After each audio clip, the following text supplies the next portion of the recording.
آج ہم مسلمانوں کے اندر یہ توہم موجود ہے کہ ماہ سفر میں ہزاروں بلائیں اترتی. آپ نے بھی یہ بات سنی ہوئی ہوگی، اسی لیے لوگ اس مہینے میں شادی بیاہ نہیں کرتے، اسی طرح کوئی خوشی کی تقریب نہیں کرتے، اور کہتے ہیں کہ اگر سفر میں شادی ہوئی تو صفر ہو جائے گی، یعنی کامیاب نہیں ہو سکتی. اس لیے سفر کے مہینے کا انتظار کرتے ہیں کہ ختم ہو جائے اور اس کے بعد پھر ربیع الاول میں پروگرام کریں. اور اس مہینے کی خاص طور پر 13 تاریخ کو بہت منحوس سمجھا جاتا ہے. اب آپ دیکھیں کہ 13 کا عدد انگریزوں میں بھی بڑا ناپسندیدہ عدد ہے، یہ بیڈ اومن لیتے ہیں اس سے. کینیڈا میں ایک جگہ پر مجھے جانے کا اتفاق ہوا تو کافی اونچی بلڈنگ تھی. اندر جب داخل ہوئے تو لفٹ میں جب گئے تو شاید 20th فلور یا کس پہ جانا تھا، تو وہاں کسی خاتون نے میری توجہ دلائی، کہتے آپ دیکھیں ذرا اس میں 13 کا عدد نہیں ہے، کیونکہ یہاں یہ توہم پڑھے لکھے لوگوں میں، اب آپ دیکھیں کہ باقی تو ان پڑھ ہیں، وہاں پڑھے لکھے لوگوں میں یہ توہم موجود ہے کہ 13ویں منزل پہ رہنا اور 13 نمبر کمرے میں رہنا اور 13 نمبر فلیٹ میں رہنا یہ منحوس ہے. حالانکہ 13 کا عدد کیا ہے، اس میں کیسے نحوست گھس گئی. لیکن خیال ہے، اس خیال نے ہمارے اوپر اتنا اثر کیا کہ ہم خوف کا شکار ہو گئے، اور پڑھے لکھے ہونے کے باوجود پوری ایک فلور جو ہے اس کا نمبر ہی اڑا دیا اور اس کو غائب کر کے اگلے پہ چلے گئے. تو بہرحال ہم مسلمانوں کے اندر بھی ایسی چیزیں موجود ہیں، اور سفر کے خاص طور پہ پہلے 13 دنوں کو 13 تیزہ کہا جاتا ہے کہ اس میں حالات بہت تیز ہوتے ہیں، اور پھر بعض اوقات گنگنیاں ابال ابال کے کھاتے ہیں اور یہ سمجھتے ہیں کہ ان چنوں کا یا گندم کا ابال کے کھانا جو ہے وہ نحوست دور کرتا ہے. حالانکہ اس سے کیا ہوگا مجھے سمجھ نہیں آتی. کیا سال کے باقی دنوں میں چنے چاٹ نہیں کھاتے؟ اس کو کون سی نحوست ہوتی ہے؟ اگر خاص طور پر ان دنوں میں، اور اگر کسی کا ویسے اسٹمک اپسیٹ ہو تو وہ کیسے کھائے گا، اس کی نحوست تو پہلے سے آ چکی ہے. اچھا، دوسری انتہا یہ ہے کہ وہ آخری بدھ کو اچھا سمجھتے ہیں، اور اس میں کیا کہتے ہیں کہ بعض مزدور لوگ کام نہیں کرتے، چھٹی مناتے ہیں، اور مٹھائیاں بٹتی ہیں بعض اوقات جہاں بلڈنگز وغیرہ بن رہی ہوتی ہیں، اور اس دن کو بڑا ثواب کا کام سمجھتے ہیں. اور کیا سمجھتے ہیں کہ اس آخری بدھ کو نبی صلی اللہ علیہ وسلم صحت یاب ہوئے تھے، اور آپ صلی اللہ علیہ وسلم سیر و تفریح کے لیے مدینہ سے باہر گئے تھے، تو اس لیے بعض لوگ باقاعدہ پکنک مناتے ہیں اس بدھ کو، اور عید کی طرح خوشی مناتے ہیں اور سیر و تفریح کے لیے جاتے ہیں. اور خصوصاً عورتیں باقاعدہ اس دن بننے سنورنے کا بھی اہتمام کرتی ہیں. اب اس میں پہلی بات تو یہ کہ تاریخی اعتبار سے یہ بات ہی غلط ہے، بلکہ اس دن آپ صلی اللہ علیہ وسلم کی بیماری شروع ہوئی تھی جس میں آپ کی پھر وفات ہوئی. یعنی کہاں یہ کہ جہاں آپ کی بیماری شروع ہو رہی ہے، معلوم نہیں ہمیں کس نے سجھا دیا کہ اس دن آپ صحت یاب ہوئے. کسی بھی ایک صحیح تاریخی روایت میں ایسی کوئی چیز نہیں پائی جاتی کہ اس دن آپ صحت یاب ہوئے تھے. اچھا، بعض لوگ اس دن چوری بھی دیتے ہیں، چوری بناتے ہیں یا کچھ، اور کیا کہتے ہیں کہ اس دن نبی صلی اللہ علیہ وسلم صحت یاب ہوئے تھے تو آپ نے چوری کھائی تھی.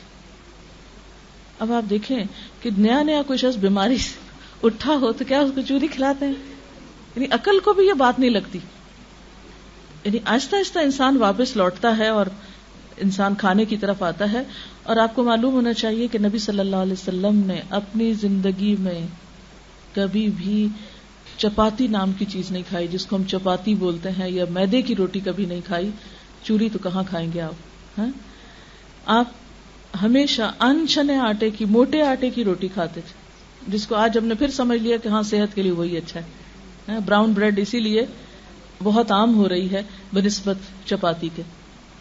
بہرحال بعض لوگ جو ہیں ان دنوں میں مٹی کے برتن توڑ دیتے ہیں گھر میں، اور وہ کہتے ہیں کہ اس طرح ساری بلائیں جو ہیں وہ ٹل جائیں گی. پھر اسی طرح کچھ لوگ اس مہینے میں آنے والے سال کے لیے 365 آٹے کی گولیاں بنا کے ہر گولی پہ قرآن کا کوئی خاص حصہ پڑھتے ہیں اور پھر مچھلیوں کو کھلاتے ہیں جا کے، اور یہ کہتے ہیں کہ اس سے بھی بلائیں ٹلتی ہیں. جی، یا ایھا المزمل ہر گولی پہ پڑھتے ہیں. تو اگر کسی شہر میں تالاب ہی نہ ہو اور سمندر اس کے کنارے نہ لگتا ہو، وہ کہاں مچھلیاں لائے گا اور ان کو کھلائے گا؟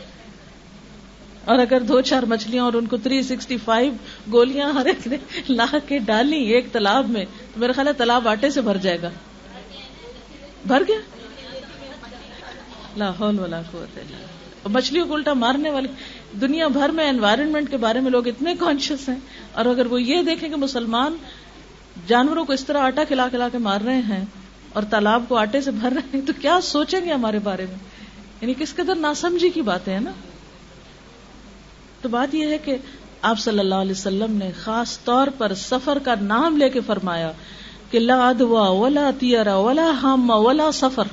کوئی سفر منحوس نہیں، سفر میں کچھ بھی نہیں ہے، کوئی ایسی خاص عبادت نہیں ہے، کوئی نحوست نہیں ہے، کوئی اور اس قسم کی توہمات کرنے کی ضرورت نہیں ہے. جو حدیث میں آپ کو سنا رہی ہوں یہ باقاعدہ اوتھینٹک بخاری مسلم کی حدیثیں ہیں کہ جس میں آپ صلی اللہ علیہ وسلم نے اپنے لوگوں کو توہم سے نکالا تھا، اور ہم نے پھر باتیں گڑ گڑا کے دوبارہ اپنے آپ کو اسی چکر میں ڈال دیا. پہلی بات یہ کہ اس مہینے میں نبی صلی اللہ علیہ وسلم سے کسی خاص عبادت کی بھی کوئی تاکید نہیں ہے، صرف یہ کہ آپ کا معمول تھا کہ ہر مہینے کے جو ایام بیس ہوتے تھے اس میں روزے رکھتے تھے، اور وہ سفر میں بھی اور ربیع الاول اور ہر مہینے میں. ایام بیس کیا ہے؟ چاند کی 13، 14 اور 15 تاریخ جب فل مون ہوتا ہے. جب فل مون ہوتا ہے نا تو اس کی روشنی اور اس کا جو وہ ایک خاص ہے. تو آپ نے دیکھا کہ سمندر پر بہت اثر انداز ہوتا ہے، یعنی اس سے مد و جزر ہوتا ہے، ہائی ٹائیڈ ہوتی ہے. تو اسی طرح انسانی جسم کے اندر بھی یعنی ایک خاص قسم کی وہ اس کے جو جذبات ہیں یا اس کے اندر جو ایک احساسات ہیں ان پر ضرور اثر انداز ہوتا ہے. اور یہ قسمت یا وہ کوئی ان نون چیز نہیں ہے، اسے سائنٹیفک فیکٹ کے جو چاند کے جو روشن راتیں ہیں وہ سمندر کے پانی پر اثر انداز ہوتی ہیں، اسی طرح انسانی طبیعتوں پر بھی یہ اثر انداز ہوتے ہیں. تو انسان کو کول ڈاؤن کرنے کے لیے نبی صلی اللہ علیہ وسلم نے ان 3 دنوں کے روزے کو مسنون قرار دیا، جو صرف سفر میں نہیں ہر مہینے رکھے جا سکتے ہیں. اور رمضان میں تو خیر سارا ہی مہینہ ہوتا ہے. 13، 14 اور 15 چاند کی